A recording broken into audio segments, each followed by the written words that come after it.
ایک پارے کا خلاصہ تفسیر 10 گھنٹہ بھی ناکافی ہے اس کے لیے۔ چند منتخب آیات ہوتی ہیں، اس کی تشریح کی جاتی ہے۔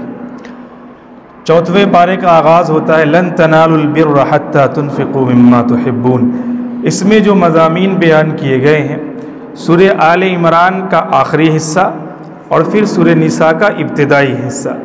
سورہ آل عمران کے آخری حصے میں چند باتیں ہیں، 5-6 باتیں ہیں، اور سورہ نساء کے ابتدائی حصے میں 4 باتیں ذکر کی گئی ہیں۔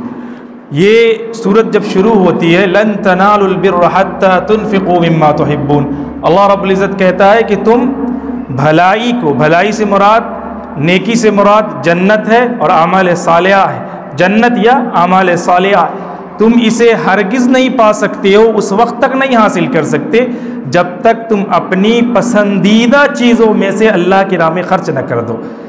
یہ جب آیت نازل ہوئی، ایک انصاری صحابی ہے ابو طلحہ انصاری، صاحب حیثیت میں سے، اللہ کے نبی کے پاس آئے، کہنے لگے میرے پاس بیرہا باغ ہے، بہت پسندیدہ ہے، مجھے بہت محبوب ہے، اللہ کی راہ میں اسے صدقہ کرنا چاہتا ہوں اللہ کی رضا کے لیے۔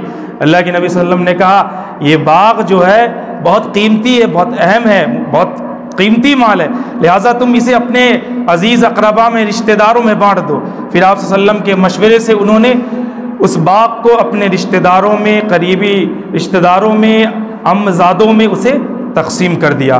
اس کے بعد اللہ تبارک و تعالیٰ خانہ کعبہ کے فضائل بیان فرماتا ان اول بیت وضع للناس للذی ببکۃ مبارک وہدی للعالمین، کہ اس روئے زمین پر سب سے پہلے جو گھر بنا اللہ کی عبادت کے لیے وہ خانہ کعبہ ہے۔ یہ دراصل یہودیوں کے اعتراض کا جواب ہے۔ وہ کہتے تھے کہ اللہ کے نبی صلی اللہ علیہ وسلم، محمد اور ان کے اصحاب نے بیت المقدس سے روح پھیر لیا، اور جبکہ وہ بہت پرانی عبادت گاہ ہے۔ فرمایا گیا تمہارا یہ اعتراض غلط ہے، سب سے پرانا اور سب سے پہلا جو گھر ہے عبادت کے لیے بنا وہ خانہ کعبہ ہے، وہ گھر ہے جو مکہ میں ہے، جو بیت الحرام ہے۔ اس کے بعد اللہ تبارک و تعالیٰ کہتا ہے کہ تم دنیا میں زندگی اللہ سے ڈرتے ہوئے گزارو، اور جب تمہاری موت آئے تو اس حال میں آئے کہ تم مومن ہو، تم مسلمان ہو، یعنی تمہاری موت توحید پر ہو۔ اس کے بعد اللہ رب العزت فرماتا ہے باہمی جوڑ کا معاملہ، یعنی کہ اعتصام بحبل اللہ جمیعا، یعنی اللہ کی رسی، قرآن کو اللہ کی رسی کہا گیا، واعتصموا بحبل اللہ جمیعا ولا تفرقوا، اللہ کی رسی کو مضبوطی سے پکڑ لو، مضبوطی سے تھام لو، اس کو چھوڑو گے گمراہ ہو جاؤ گے۔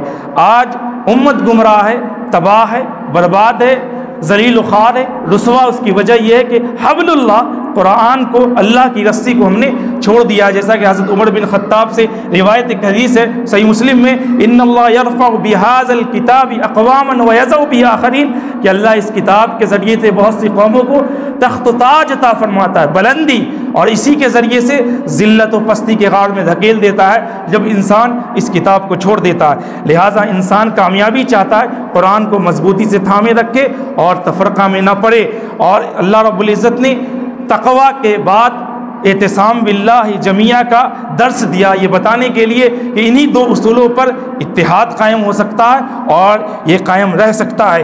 اس کے بعد امر بالمعروف و نہی عن المنکر کے فریضے کے تعلق سے بات ہوتی ہے۔ یہ امت کا امتیازی خصوصیت ہے، اللہ رب العزت نے اس امت کو خیر امت کہا۔ کیوں کہا؟ کہ اس کی امتیازی خصوصیت یہ ہے، وہ کیا کرتی ہے؟ بھلائی کا حکم کرتی ہے، برائی سے روکتی ہے، اللہ پر ایمان رکھتی ہے، اللہ پر ایمان رکھتی ہے۔ یہ 3 چیز، یہ امتیازی خصوصیت اگر ہم چھوڑ دیتے ہیں تو امت خیر امت سے ختم ہو جائے گی، وہ خیر امت باقی نہیں رہے گی۔ آج لوگوں نے بھلائی کا حکم کرنا، برائی سے روکنا چھوڑ دیا ہے۔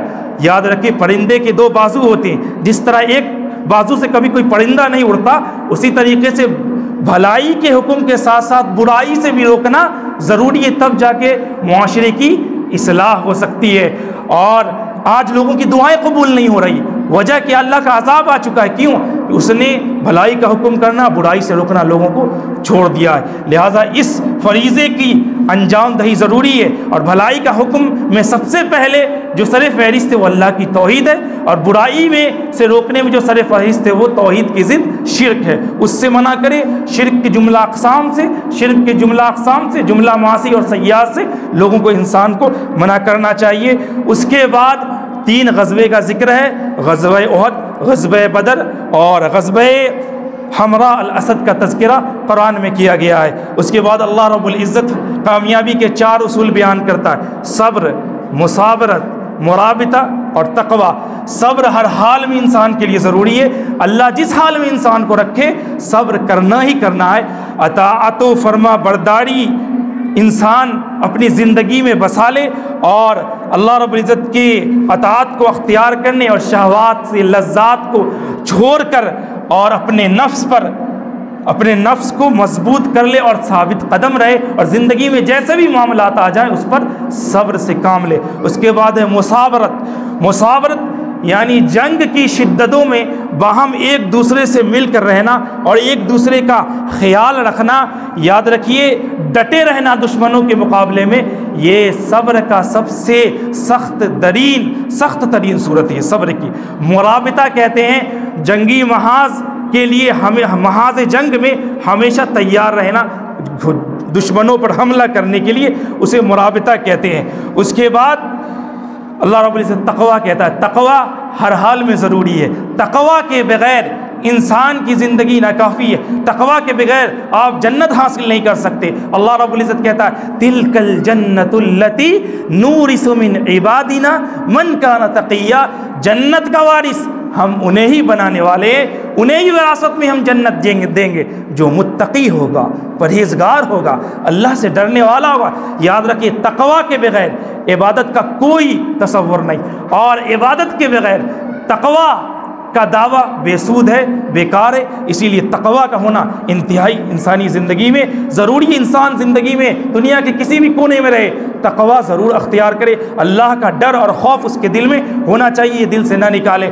اس کے بعد دوسرا حصہ شروع ہوتا ہے سورہ نساء کا ابتدائی حصہ، اس میں چند باتیں ذکر کی گئیں۔ سب سے پہلی چیز جو بیان کی گئی ہے وہ اس میں بھی تقوی کا، شروعات میں ہی تقوی کی تعلیم دی گئی۔ اس کے بعد کہا جاتا ہے یتیموں کا حق ادا کرنا، ان کے مال کو ناحق نہ کھانا۔ اللہ رب العزت کہتا ہے ان الذین یأکلون اموال الیتامی ظلما انما یأکلون فی بطونہم نارا وسیصلون سعیرا، جو لوگ یتیم کا مال ناحق کھا جاتے ہیں وہ اپنے پیٹ میں جو ہے آگ بھر رہے ہیں۔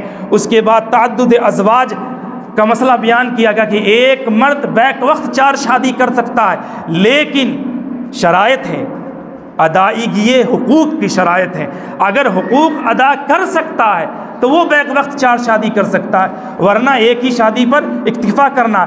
اور جو لوگ کئی شادیاں کر لیتے ہیں اور حقوق ادا نہیں کرتے، اللہ رب العزت کی یہاں ان کے بڑی سزا ہے، بڑی پکڑ ہے۔ شریعت نے اجازت دی ہے کہ آپ 4 شادی کر سکتے ہیں، لیکن اس کو مینٹین کرنا، سب تمام بیویوں کے درمیان میں مساوات، برابری، محبت، ہر چیز میں یکسانیت ہونی چاہیے، وہ انسان نہیں کر سکتا۔ اللہ کے نبی صلی اللہ علیہ وسلم نے 11 شادیاں کی، یہ آپ صلی اللہ علیہ وسلم کی خصوصیت ہے، امت کے لیے یہ جائز نہیں ہے۔ لہذا انسان کو چاہیے کہ ایک بیوی پر اکتفا کرے تاکہ اس کے تمام حقوق صحیح طریقے سے ادا کر سکتا ہے۔ اور اگر جس کو اللہ نے طاقت دی ہے، صلاحیت دی ہے کہ وہ 4 بیوی رکھ سکتا ہے، ہر طرح سے اس کے اخراجات اٹھا سکتا ہے، تو اسلام نے اس کی اجازت دی۔ اور دوسری بات یہ بیان کی کہ تم عورتوں سے شادی کرو وہ جو تمہیں پسند آ جائے، ما طاب لکم من النساء، جو لڑکیاں، جو عورتیں تمہیں پسند آ جائیں، اسلام نے اجازت دی ہے کہ آپ اپنی پسند سے شادی کر سکتے ہیں۔ اپنی پسند سے لڑکی کو دیکھ کے، لڑکا لڑکی کو دیکھ لے، لڑکی لڑکا کو دیکھ لے، اسلام نے یہ اجازت دیا ہے کہ اپنی پسند سے آپ شادی کریں۔